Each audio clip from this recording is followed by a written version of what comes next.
Hi everyone, it's Ravi, the Junior Explorer, and I'm back with the team from Beyond Lithium to discuss the recent news release on the Air Falls project. I'd like to welcome back to the channel President and CEO Allan Frame and VP of Exploration Lawrence Tsang. Hi, Ravi, and thanks for having us again. Thank you. So there's a lot to digest in this latest news release. I will go right to the highlights there. So Beyond Lithium announces the results of a comprehensive exploration program at its Air Falls spodumene project, which confirms the potential of this recent discovery. And a few of the highlights: so the channel sampling program, discovery of additional spodumene bearing pegmatites. The channel samples from different zones demonstrated the continuity of the lithium bearing pegmatite system. From the drilling summary, we've completed 7 drill holes totaling almost 330 meters. 5 holes intersected spodumene mineralization. The system remains open to all directions. And in regards to the expansion of a 13-kilometer exploration corridor, there was a discovery of a 100-meter wide ridge with numerous pegmatite outcrops. Now, Beyond Lithium announced the initial discovery at Air Falls project in September. In less than 3 months of field work, the teams has been able to complete a prospecting program, a stripping and channel sampling program, a drilling program, and somehow found time to sample some new areas. Allan, can you talk about the tremendous work done by the team to progress the Air Falls project in such a short time, and talk about juggling multiple large projects at the same time? Yes, thanks, Ravi. That's a great observation because the work that our guys have done in the field under Lawrence's guidance has been extraordinary. It's remarkable. I mean, to me, this is almost a year's worth of work, and they've jammed it into 3 months. To take the grabs is one thing, and be able to strip is another. But yeah, channel sampling is different organization, different guys to do the jobs. And the drilling itself is remarkable. We used a winky rig instead of a diamond drill rig, but with notwithstanding that, it's been a lot of effort. But that just goes to show the enthusiasm for our guys in the field. Paul Baxter kind of grabbed a hold of this year falls thing under Lawrence's guidance, and he's been scrambling all over the place. He does the work of 10 men. And the other guys, I mean, I've got great praise for everybody. We're so fortunate. We've not only got a good crew that knows what they're doing, but they're absolutely in love with the project. They're as at least excited as we are just to go out there every day, and the results have shown it for themselves. But to get all this done in such a short period of time is remarkable. And I'd also point out that because these guys have worked so hard and we've got these tremendous results, we've still only looked at 1% of this property. Like that to me is amazing. We touched on this before, but who knows? If you've only looked at 1% and it's this exciting at this stage of the game, we might still be looking at the run for all we know. Mhm. So we're just more than pleased. Lawrence has done a bang up job, and everybody's answered the bell, and here we are. With some phenomenal news and drill results coming here in January, and I couldn't be more pleased. I'm just so proud of the work everybody does. It's a wonderful, wonderful year. Awesome, great so far in Air Falls. Now, Lawrence, it sounds like Beyond Lithium was successful at reaching the program's objective at Air Falls. Can you talk about how the recently completed stripping, channel sampling, and the drilling program will help with the planning of the next part of the exploration program? Yeah, for sure. Thank you, Ravi, for having us here again.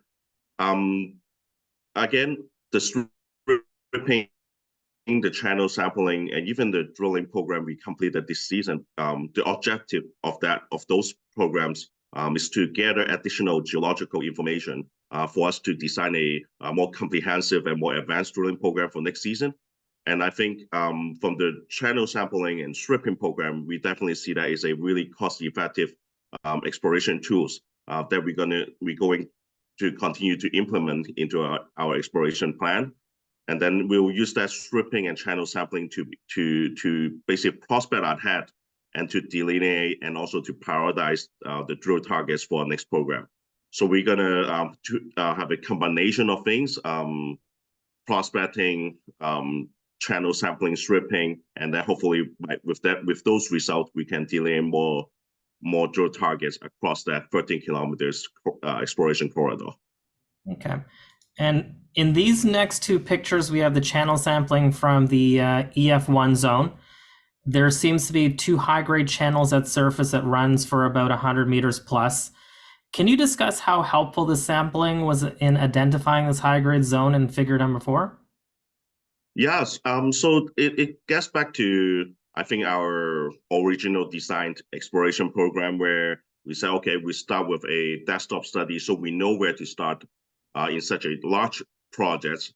And then from the mapping and graph samplings, that's where we located the pegmatites, and also we took graph samples. The graph samples were designed to test out and to assess if the pegmatites had that the elements that we're looking for. In this case, we're looking for lithium, cesium, tantalum, and those graph samples come back with great numbers, and that's where we went back there to have a stripping program. Basically, we used a backhoe to strip across the pegmatites to expose as much surface as possible, so we can do some measurement on the orientation of the dikes, look at the mineralogy, look at the continuity of the dikes and the extension of the dikes. So as we strip across them, we use a rock saw to cut across that exposed surface based on lithology, mineralogy, and the width of it. And usually they are about 1 meter wide, the samples. And that's where we're able to cut across these channels. And we came back to 0.54% Li2O over 9.52 meters. So that's one wider pegmatite zones, and within that we're taking more those 1 meter channel sample across, like, and then we're seeing that continuous over 1% Li2O from area to area. And I think the pictures in the press release also showing basically all 3 zones that we've done channel samples. We got assays over 1% Li2O. So that shows that this pegmatite system, it does have that continuity of that over 1% Li2O within that envelope by this wider interval of pegmatites. Excellent. And in this image here, can you explain what this envelope of wider interval in pegmatite is and its significance? Does this essentially confirm that the pegmatite at the minimum is as wide as it's kind of in this outline beyond this channel?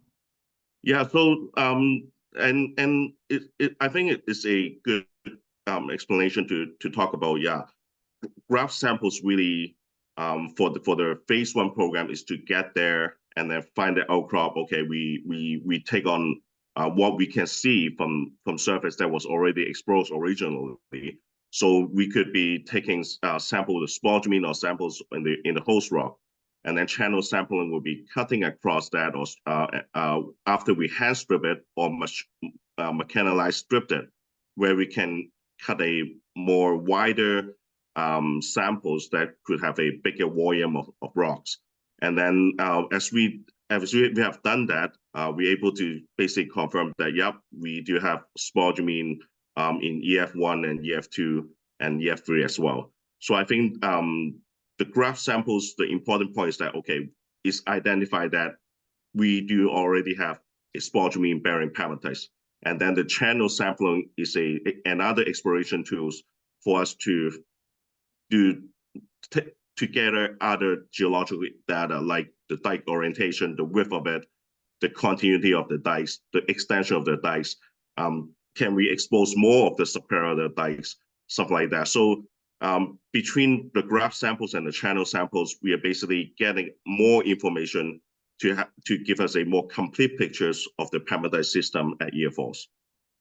Okay, and we're going to move over to the north zone. Now, this original spodumene zone has been now expanded to 1.5 kilometers in length. It currently consists of 3 zones, possibly more. What are the next steps in connecting the dots between EF1, 2, and 3? And is this north zone open to expansion in all directions? Yeah, yes, that's a great question, Ravi. So EF1 is where we originally spotted the spodumene, and then as we continue to prosper. We discovered the EF2 and the EF3, and then we went further to the northeast, and that's where we spotted that 1% LiTO and other spodumene-bearing pegmatites. So now we have extended that spodumene-bearing pegmatite, identified the spodumines over 1.5 kilometers. And how do we plan to connect EF1, EF2? I think the stripping program will come in handy because not all spodumene-bearing pegmatites are exposed on surface. So that stripping program will be very helpful for us to establish that connection, to give us that even high confidence how that spodumene dikes would connect from the different zones. And then that's how connect back to my original discussion, saying that having those stripping program ahead of the drill target will give us high confidence for to do our drilling programs. Okay, and I understand that the Patriot Battery Metals CV5 was approximately an 800-meter zone at the end of 2021, and it took them a year to grow to 2.2 kilometers. Air Falls has just scratched the surface on this project, and here you are with a 1.5 kilometer zone. Lawrence, you've done some comparative studies on PMET. Can you draw some similarities? And if so, what kind of learnings do you have that would allow Beyond to approach this discovery going forward? Yeah, that's a great point. Yeah, Patriot Battery Metals, when they first discovered their initial discovery, was about 800 meters. And it took them a year to really expand their zones to over 2 kilometers. And right now, we have an early stage discovery for 1.5 kilometers. And just like potentially like Patriot Battery Metals, their high-grade zones, the lower zones, is actually not right within the initial discovery. So we are pretty confident and very excited about EF Falls. We have a great exploration corridor that we can continue to explore, especially we have identified areas that with wider and denser spot pegmatites zones. So we will continue to explore, and we'll just follow that exploration model that we have been using for this season. Going to continue to do mapping, prospecting, graph sampling, and then go into stripping, channel sampling, and then drilling. I think that's a good combination and good step-by-steps to do exploration for LCT pegmatites. Okay, and let's move over to the drilling program. In November, Beyond Lithium completed 7 drill holes totaling 330 meters, designed to drill test the strike length of the spodumene-bearing pegmatite zones.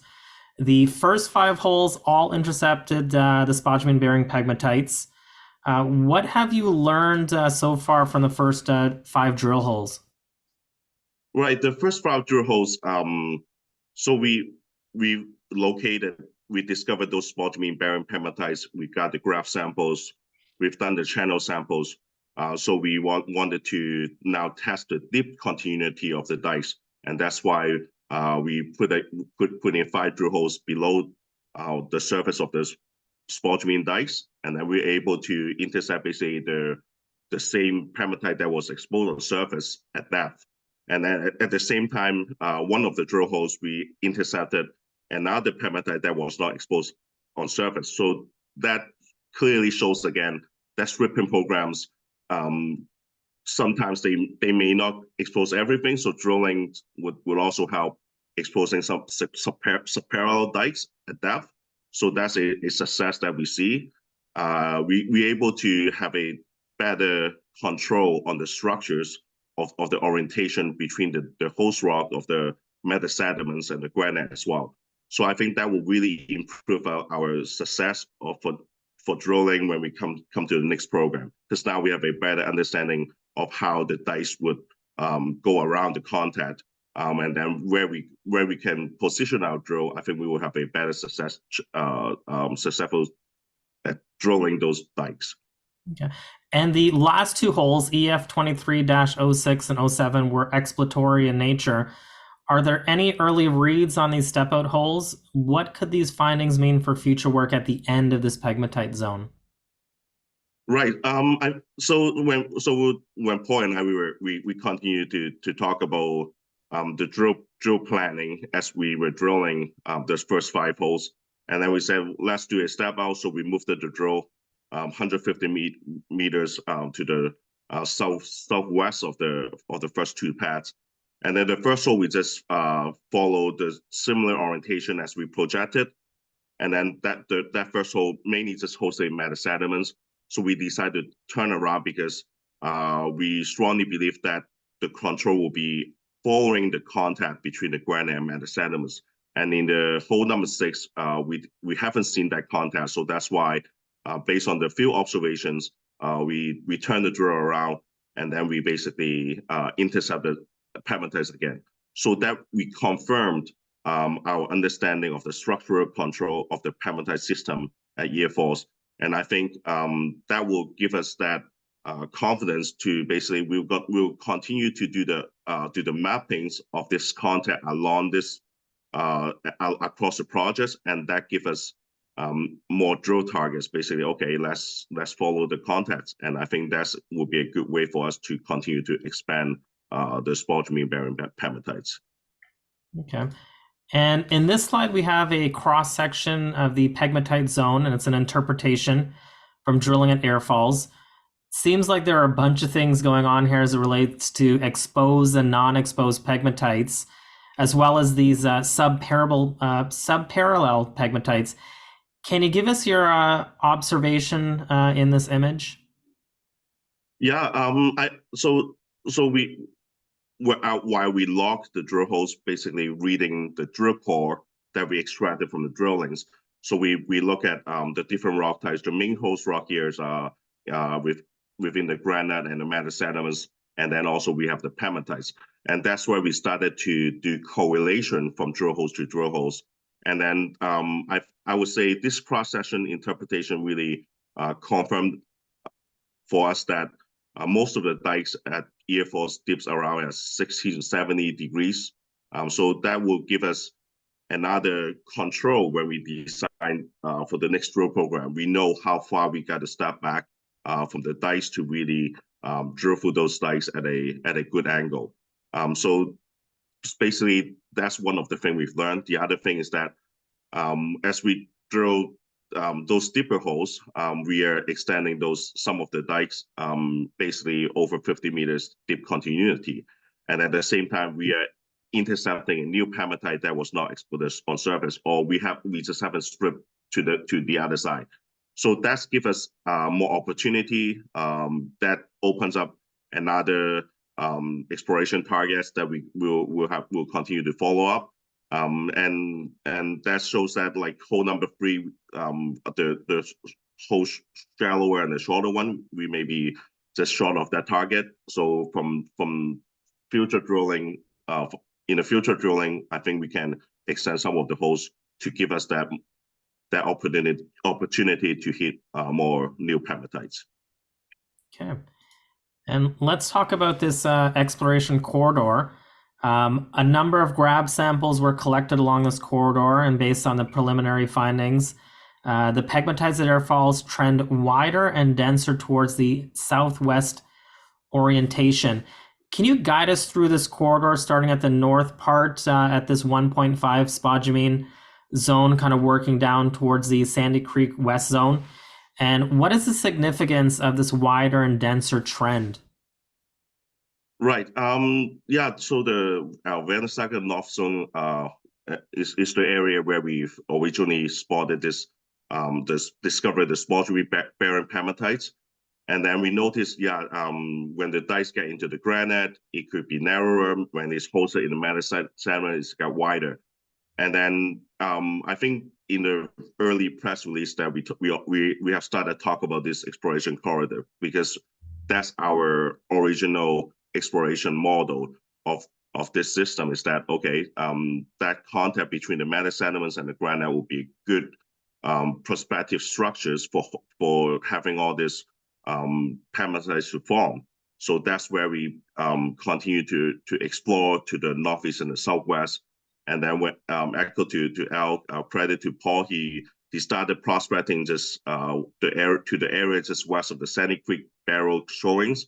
And that's where he came across this really wide ridge that was just recently clear cut It was as wide as 100 meters wide, and then with numerous pegmatite outcrops. And I was there with Paul, and that ridge was a topo high. It was a obvious structures that was resistance to erosion. So I think that's part of the plan is to go to do some stripping to really expose that all the pegmatites and to see how wide could the pegmatite be. Could it be essentially just one big pegmatite over there? And with the elevated lithium result that we have, we turned from some of the graph samples that was really encouraging, especially in relation with the KRB KCS plot, showing those samples are as highly fractionated as the spodumene bearing pegmatites, showing that we are in the right area to potentially find more spodumene bearing pegmatites. Perfect, and that ties in nicely to this next slide about the potassium rubidium ratio. In our last interview, we discussed the importance of this ratio as an exploration tool. Can you at a high level explain these different zones on this chart here and how it relates to the fractionation trend? There seems to be this sweet spot that may be a target for future drilling. Yeah, so in short, as a LCE pegmatite system get fractionated to the high intensity, cesium and rubidium tends to be high in the concentration. That's why it's a potassium over rubidium and also potassium over cesium. So that's why the lower left corner will be the higher fractionated samples that we want to have. And in overall, I think that this graph really outlined what's prospective and what's not. So the samples within the exploration corridor basically separated with this from the samples that are outside of the exploration corridor, showing that these exploration corridors are highly prospective, where the rare elements, volatiles, and fluid basically concentrated and begin to fractionate within. And the samples that we have collected from the Sandy Creek west zones, and also plotted against where we already have the spodumene bearing pegmatites from the Renaissance North zone. Basically, they plot in the same area of the plot, showing that both areas are equally highly fractionated. And Renaissance North zone, we have spodumene bearing pegmatite identified, and Sandy Creek West zone, we only spent 2 days there and already getting those elevated lithium numbers, giving us that really encouraging result, showing we are potentially very close to discovering the spodumene minerals at the Sandy Creek West zones. And some of the really highly fractionated samples that assayed at over 4.54% Li2O from the Renaissance North zones. We have samples from the Sandy Creek West zones plotted in the same area as well, showing that potentially we could be finding similar things in the Sandy Creek West zones. Excellent.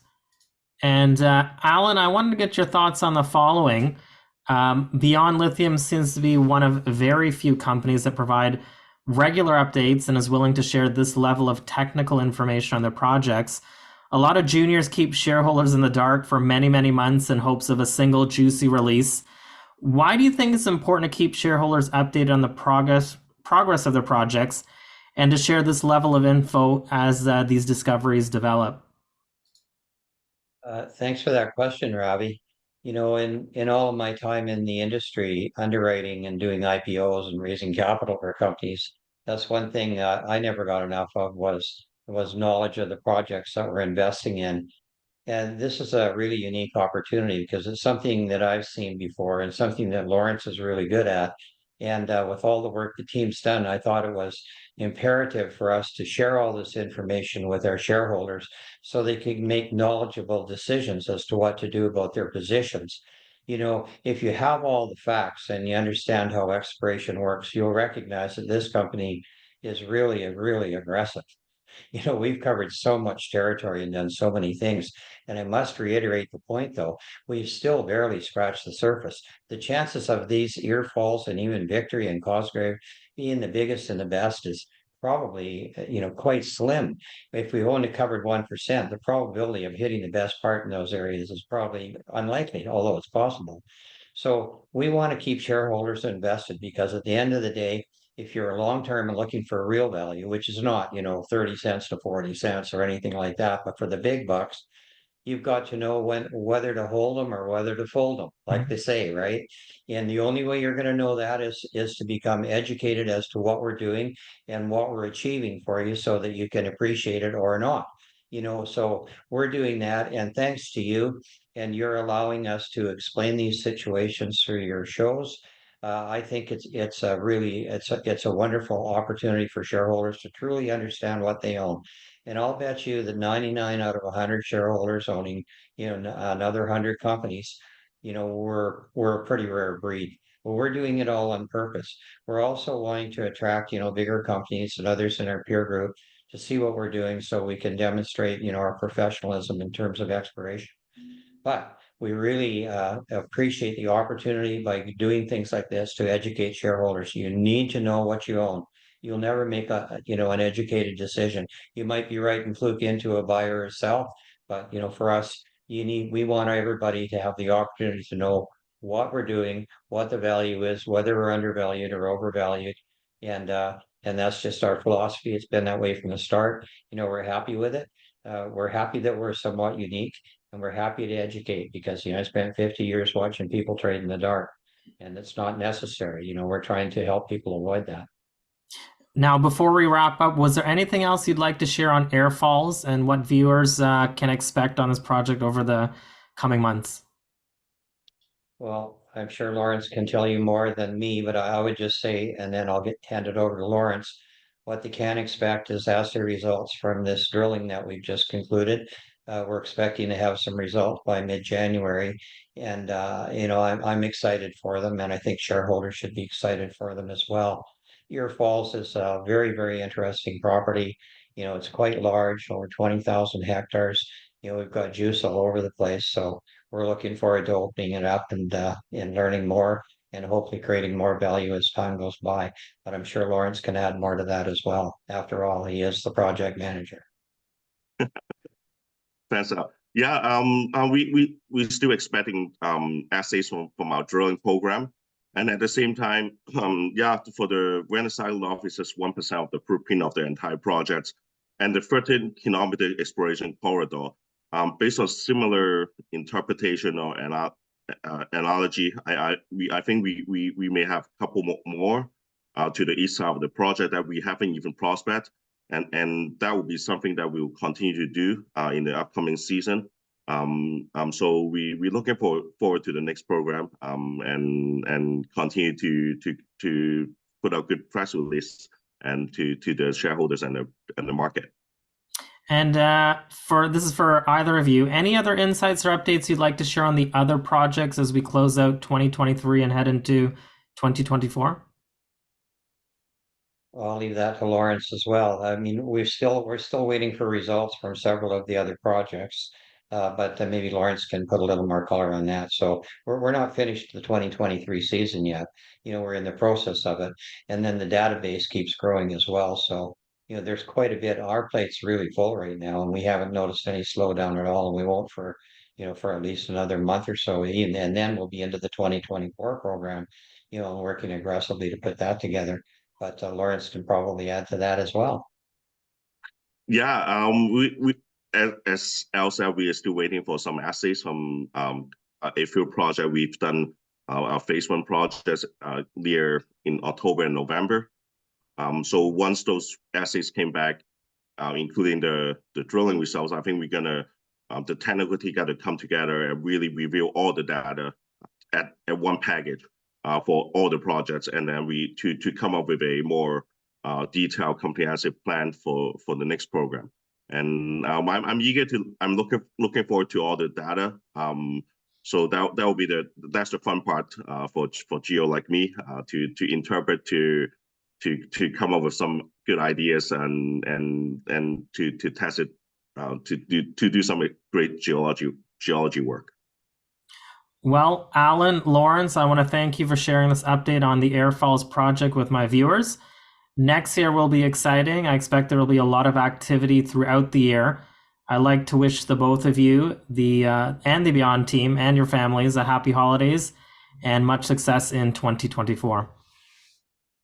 Thank you, Ravi. And on behalf of Beyond, we'd like to wish you, your family, and all of our shareholders all the best of the season as well. And I can assure you we've got lots to look forward in the future. Thanks for having us again, Ravi. We appreciate it. Thank you. Thank you. This is the Junior Explorer signing off.